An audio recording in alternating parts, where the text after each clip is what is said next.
हा हंत, सारे कुल का विनाश हो गया इस युद्ध में। केवल 10 लोग बाकी, मेरी साइड के 3, कृपाचार्य, अश्वत्थामा और कृतवर्मा, और दूसरी साइड 5 पांडव, श्री कृष्ण और सात्विकी। संजय, अब मैं भी मर ही जाता हूं। उफ, दुख इतना कि बेहोश ही हो गए धृतराष्ट्र। तो ये चल रही है महाभारत की पड़ताल, इसके पहले पन्ने से, जिसमें उग्र श्रवस्वती इस कथा को शुरू करते हैं।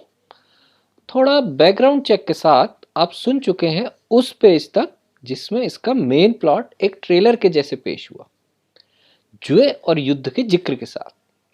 साथ ही ये भी सुन चुके हैं आप कि ये कथा एक्चुअल लड़ाई के बहुत ही बाद में सुनाई जा रही है। तो इसी सब को याद रखते हुए बढ़ते हैं आगे कि युद्ध का अंजाम देखकर धृतराष्ट्र बहुत ही व्याकुल हो गए। कहने लगे संजय से कि तुम इतने बड़े विद्वान हो, मेरी बात सुनो, समझो, फिर इस सब के लिए मुझे दोष न दोगे। अब ये एक गिल्ट की फीलिंग थी शायद कुटुंब के मुखिया की, और संजय हुआ उनका खास दरबारी जिसे सब पता था और जो खुद एक स्टोरी टेलर था महाराज के लिए। तो उसके साथ दिल हल्का करने वाली बात थी।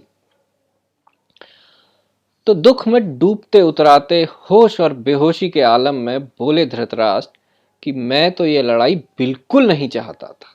मैं अपने और पांडु के बच्चों के बीच कभी कोई मैंने भेदभाव नहीं किया, लेकिन क्या करता, मेरे बेटे तो मेरी बात मानते ही नहीं थे और मुझे ही कोसते थे। अंधा लाचार मैं दुर्योधन को दुखी देखकर दुखी हो जाता था। तो जब उसने जुए का प्रपोजल रखा, मैं मना न कर पाया। लेकिन मुझे तो पहले ही भान हो गया था इस घोर अनर्थ का, जब अर्जुन ने सब राजाओं के सामने द्रौपदी को जीता और जब वो सुभद्रा को हर लाया, और उसके बाद भी उसके भाई कृष्ण और बलराम इंद्रप्रस्थ आकर पांडवों के दोस्त बन गए। तभी मैं समझ गया था कि हार ही होनी है अपनी। जब मैंने सुना कि खांडव वन की आग को देवराज इंद्र तो बारिश करके बुझाना चाहते थे, लेकिन अर्जुन ने अपने तीरों से ही अग्निदेव को तृप्त कर दिया, तभी तभी मुझे लगा कि हार अपनी ही होनी है। जब मैंने सुना कि लाख के घर से पांडव बच गए और विदुर खुद उनके साथ हैं, तभी मुझे हार का आभास हो गया था। जब मैंने सुना कि दुशासन ने द्रौपदी के कपड़े खींचे और कपड़ों का अंबार लग गया और वो पार ही न पा सका, तभी मैंने जीतने की आशा छोड़ दी थी। जब मैंने सुना कि अर्जुन ने किराट रूपी शिवजी को युद्ध में संतुष्ट करके पाशुपत नाम का एक स्पेशल हथियार ले लिया, तभी मैं समझ गया था।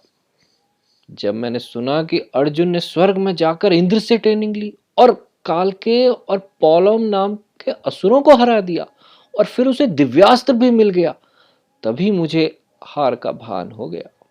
और इस तरह धृतराष्ट्र के डायलॉग्स के जरिए कई मेजर पॉइंट्स का जिक्र होता है इन पन्नों में, जिनमें पांडवों का कमाल है। जैसे कौरवों को गंधर्वों ने बंदी बनाया और अर्जुन ने छुड़ाया, विराट की राजधानी में पांडवों का गुप्तवास, जुए में हार कर जंगल में रहते हुए भी एक बड़ी सी सेना लड़ाई के लिए इकट्ठी कर लेना, और फिर कौरवों के एक से बढ़कर एक लड़ाकों को धूल चटा देना। मतलब नरेशन के शुरू में बताया जा रहा है कि आगे काफी कुछ है भाई, सुनते रहो ध्यान से। वैसे जाहिर है कि सब कुछ खोने पर धृतराज बहुत ही दुखी होंगे। वो संजय से बोले कि गांधारी की हालत बहुत ही खराब है, उसके बच्चे, बच्चों के बच्चे, बाप, भाई, बंधु कोई भी ना बचा। तो अब मेरे भी जीने का कोई मकसद नहीं रहा, इससे तो मर ही जाना बेहतर है। अब ऐसी हालत में जरूरत थी मेंटल सपोर्ट की। वही किया संजय ने। बोले, महाराज, आपने एक से बढ़कर एक राजाओं के बारे में सुना है जो बड़े पराक्रमी और फेमस थे, जिन्होंने सारी धरती जीत ली, बड़े से यज्ञ किए, अद्भुत यश कमाया और फिर भी काल का ग्रास बन गए। इनमें महारथी श्रव्य थे, संजय थे, सुहोत्र रंतिदेव और काक्षीवंत थे, वाली की दमन सरयात अजीत नल थे, विश्वामित्र अम्बरीश मरुत थे, मनु इक्ष्वाकु गया और भरत थे, दशरथ और उसके पुत्र राम थे, ससविंदु, भगीरथ, कृतवीर, जन्मेजय और ययाति थे।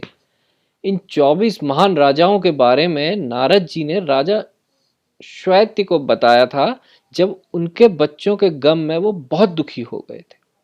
अब ये बहुत से राजाओं का थोड़ा थोड़ा एक एक लाइन सी इसमें है, नाम भी थोड़े से अटपटे हैं जो मैं बोलने में भी थोड़ा सा दिक्कत हो जा रही है मुझे। खैर, पुराने जमाने में और भी कई महान राजा हुए, वो बोले ऐसा, जैसे पुरु, कुरु, यदु, सुरा, और ऐसे ही 66 और राजाओं का नाम लेते हुए बोले कि ये और ऐसे ही सैकड़ों और हजारों बलशाली और पराक्रमी राजा सुने हैं, लेकिन वो सभी अपनी शान शौकत को छोड़कर निकल लिए इस जहान से एक दिन। वैसे ही जैसे आपके सब बेटे आज नहीं है इस दुनिया में। जब इतने बड़े बड़े महान लोग जिनके गुणों की सब लोग चर्चा करते हैं वो सब महापुरुष भी मर गए, तो आपके पुत्र जो थोड़ा दुष्ट ही थे उनके मरने पे इतना शोक करना ठीक नहीं। आप बुद्धिमान हैं, सब लोग आपका आदर करते हैं, दुख तो है लेकिन उसके कारण आपको होश नहीं खोना चाहिए। होनी को कौन डाल सकता है, विधाता का विधान तो भोगना ही पड़ता है। और इस तरह संजय ने समझा बुझाकर धृतराष्ट्र को ढांढस बंधाया और इसी सारी कहानी को बेस बनाकर कृष्ण द्वैपायन ने महाभारत बनाया। अब यहाँ पे मेन प्लॉट के साथ साथ इतने सारे राजे महाराजाओं का जिक्र ये झलकाता है कि इस कथा में कुछ बहुत पुरानी हिस्ट्री भी दिखेगी भैया। बहुत से विद्वानों से इससे ये भी अनुमान लगाने की कोशिश करते हैं बहुत से विद्वान कि कितने सारे राजा एक्चुअल में हुए इस लड़ाई से पहले। अब जैसे राम का जिक्र है तो ये मान सकते हैं कि राम की कहानी कृष्ण से पुरानी हुई।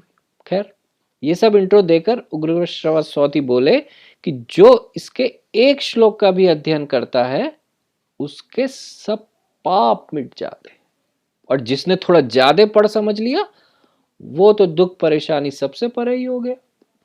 अब ये एक अलग तरह की उस्तादी है स्टोरी टेलर की कि खाली हिस्ट्री और एंटरटेनमेंट नहीं है बॉस, इसे सुनोगे तो समझो बेड़ा पार। तो ऐसे ही धर्म यानी रिलीजन घुस जाता है इसमें चुपके से। धर्म और इतिहास के इस मिक्सचर के अगले पन्नों पर डालेंगे एक नजर अगले एपिसोड में। और शुक्रिया आपका अभी तक सुनने के लिए।